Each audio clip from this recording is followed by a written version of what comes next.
اور یہ عجیب و غریب نبی ہے، ایسی حکومت کسی کو نہیں دی گئی تھی جی۔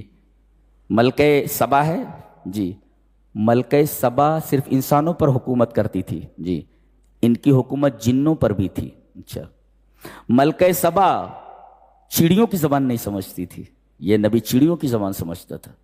ملکہ سبا چیونٹیوں کی زبان نہیں سمجھتی تھی، یہ چیونٹیوں کی زبان سمجھتا تھا جی، اور بہت پاورفل بادشاہ تھا۔ جب ہدہد نے آ کر کے خبر دی کہ ایک عورت ہے جو حکومت کر رہی ہے، کہا کہ کون سا گاؤں ہے؟ بولے شہر ہے، وہ شہر سبا۔ اچھا، اب دیکھیے یہاں پر ایک عجیب بات کہی جا رہی ہے کہ حضرت سلیمان علیہ السلام نے تفتیش کی تو دیکھا کہ ہدہد غائب ہے، غصے میں آ گئے، کہا کہ بغیر پوچھے گیا ہے، یہ جرم ہے، یہ جرم۔ تو لو عذبنہ عذابا شدیدا او لاذبحنہ او لیاتینی بسلطان مبین، تو ضرور بالضرور میں اس کو سزا دوں گا، پھر شدید سزا دوں گا، یا اس کو ذبح کر دوں گا۔ دیکھیں کتنی عجیب بات۔ ان العقوبۃ تختلف وتتقلص وترتفع، سزا جو ہوتی ہے وہ چھوٹی بھی ہوتی ہے، بڑی بھی ہوتی ہے۔ تو آدمی جس سطح کی برائی اس نے کی ہو، جس سطح کا گناہ کیا ہو، اس سطح کا اسے عذاب دیا جائے، سزا دی جائے، اس لیے کہ جرم مختلف ہوتے ہیں، جرم کی سطح مختلف ہوتی ہے۔ اچھا، اگر چھوٹا جرم ہے تو اسے سزا دی جائے، بڑا جرم ہے تو اور سزا دی جائے، عذاباً شدیدہ، اور بہت بڑا جرم ہے تو قتل کر دیا جائے، اس کو پھانسی دے دی جائے، او لاذبحنہ، جی یہ کہا گیا۔ اور اس کے بعد کہا جا رہا ہے او لیاتینی بسلطان مبین، لیکن سزا سے پہلے مدعا علیہ کو، جس کے اوپر دعویٰ کیا گیا ہے، اسے بولنے کا مکمل موقع دیا جائے کہ وہ اپنی صفائی میں کچھ کہہ سکے، یعنی اسے صفائی کا پورا موقع دیا جائے، یہ کہا گیا اسے او لیاتینی بسلطان مبین۔ اچھا، یہ آیا تھوڑی دیر میں، کہا کہ میں خبر لایا ہوں شہر سبا سے، یقینی خبر ہے، وہاں ایک عورت حکومت کر رہی ہے اور اس کے پاس سب کچھ ہے۔ اچھا، تو یہ خبر جو لایا ہے، اس خبر کے بارے میں حضرت سلیمان علیہ السلام کیا بول رہے؟ ٹھیک ہے، قال سننظر اصدقت ام کنت من الکاذبین، ہم دیکھیں گے، ان قریب ہم دیکھیں گے کہ تو سچ کہہ رہا ہے جھوٹ کہہ رہا ہے۔ دیکھو، آدمی اپنی برأت ظاہر کرے، مدعا علیہ کھڑا ہوا ہے کورٹ میں اور کہہ رہا ہے کہ یور آنر میں نے یہ گناہ نہیں کیا ہے، یہ گناہ نہیں کیا ہے میں نے، تو خالی یہ گناہ نہ کرنے کا جو دعویٰ ہے یہ کافی نہیں ہے، اس کی دلیل چاہیے کہ تم نے گناہ نہیں کیا ہے۔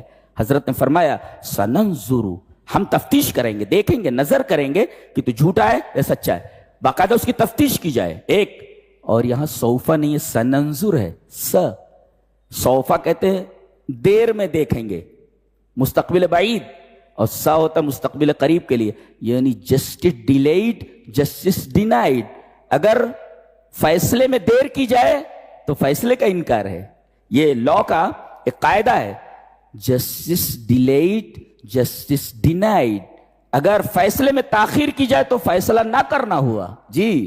تو یہ کہا گیا، سین لایا گیا، یعنی فیصلہ جلد سے جلد کر دیا جائے۔ بعد فیصلے چلتے رہتے ہیں، آدمی مر جاتا ہے، اس کے بیٹے اس فیصلے کو دیکھتے رہتے ہیں، بھائی ایسا نہیں ہونا چاہیے جی۔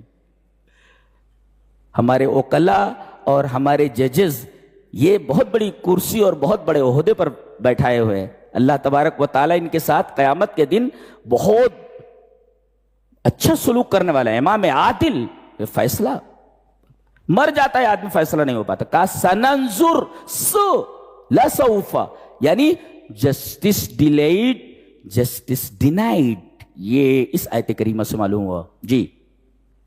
اور ہدہد کے ذریعے انہوں نے ایک خط بھیجا، خط کیا لکھا؟ انہو من سلیمان و انہو بسم اللہ الرحمن الرحیم، ایک غیر مسلم حکومت کو خط لکھا جا رہا ہے اور بسم اللہ الرحمن الرحیم کے ساتھ، یعنی بتانا یہ ہے کہ تم غیر مسلم ہو، تمہارے پاس یہ خط جا رہا ہے، یہ دعوت جو دی جا رہی ہے تم کو، یہ دعوت رحمت کی دعوت ہے، یہ تشدد کی دعوت نہیں ہے۔ ایک بادشاہ لکھ رہا ہے، بتاؤ، یہ دعوت رحمت کی دعوت ہے، بسم اللہ الرحمن الرحیم، تو گویا کہ اسلام کی دعوت رحمت کی دعوت ہے۔ کوئی اگر اسے تشدد سمجھ لے، آتنکواد کا مسئلہ سمجھ لے، اس کے ذہن کی تخلیق ہے یہ، ذہن کی پیداوار ہے.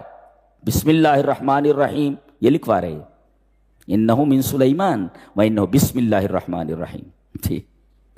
اور آپ دیکھیں گے کہ ان کے پاس ٹیکنالوجی ایسی ہے کہ دنیا میں ویسی ٹیکنالوجی آج تک نہیں پیدا ہوئی. جی, جنوں پر حکومت ہے, اور پلک جھپکتے ہی پورا تخت شہر سبا سے فلسطین میں آ گیا حضرت سلیمان کے سامنے. یہ پتہ نہیں کون سا علم ہے. جی, سائنس سے اونچا کوئی علم ہے. اچھا, ٹھاٹ باٹ کیسے تھے, رہنے کا انداز کیسا تھا؟ وہ محل میں لے جانے لگے تو محل کے صحن میں ایسا شیشہ بچھا ہوا تھا, ایسا شیشہ لگایا ہوا تھا کہ اس عورت نے پائچے اپنے اٹھا لیے کہ پانی ہے یہ, کہیں میرے کپڑے تر نہ ہو جائیں, گیلے نہ ہو جائیں. یہ ٹیکنالوجی ہے. اللہ, یہ ٹیکنالوجی. تو اچھے سے اچھا کھا سکتے ہیں اور اچھے سے اچھا پہن سکتے ہیں, اچھے سے مکان میں رہ سکتے ہیں. شرط یہ ہے کہ یہ ساری نعمتیں برتتے ہوئے اللہ کو نہیں بھولنا چاہیے, آخرت فراموش نہیں ہونی چاہیے. جی, اللہ سے تعلق ختم نہیں ہونا چاہیے. آدمی کو اللہ جتنی نعمتیں دے اسے چاہیے کہ وہ رب سے اتنا ہی ڈرے اور اللہ سے اتنی ہی محبت کرے. میرے رب یہ سب تیری عطا ہے. جتنا شکر ادا کرے گا اللہ اس کی نعمتوں میں اتنا اضافہ کرتا رہے, اور نعمتیں ملنے کے بعد جتنی ناشکری کرے گا, جتنی بدماشی کرے گا, نعمتیں چھین لی جائیں گی. سب موجود ہیں ہمارے سامنے, بڑے بڑے بادشاہان ہیں جی, چلے گئے اس دنیا سے. ان کے جو مکانات ہیں وہاں سب سانپ رہتے ہیں, سانپ, بچھو, کیڑے مکوڑے سب رہتے ہیں. کوئی پرسان حال نہیں ان کا. چلے گئے. ہٹو بچوں کی آوازیں آتی تھی. جی, دین کا کام نہیں کیا انہوں نے. ایک تو بیچارے پیر فقیر لوگ تھے, وہ تھے, اور یہ بادشاہ لوگ تھے. تو بادشاہوں کو اپنے تاج و تخت کی فکر تھی, اور پیروں فقیروں کو اپنی سجادہ نشینی کی. دونوں کو اپنی ہی پڑی ہوئی تھی. نتیجہ کیا ہو گیا؟ دونوں سے چھین لیا گیا سب کچھ, سب کچھ چھین لیا گیا. ڈرو, نعمتیں ملنے کے بعد شکر گزار بندے بن جاؤ کہ نعمتیں تمہارے پاس موجود رہیں. ناشکری کرو گے تو نعمتیں چھین لی جائیں گی, کان پکڑ کر کے فٹ پاتھ کے اوپر کھڑا کر دیا جائے گا. یہ قانون ہے رب تعالیٰ کا. جی, قانون ہے اللہ کا. اسی وجہ سے کہا گیا ومن شکر فإنما یشکر لنفسہ ومن کفر فإن ربی غنی کریم. جو شکر کرتا ہے اپنے لیے کرتا ہے, اور جو ناشکری کرتا ہے میرا رب غنی ہے, کریم ہے. کرو یا نہ کرو, اللہ بے نیاز ہے, وہ بے نیاز ہے.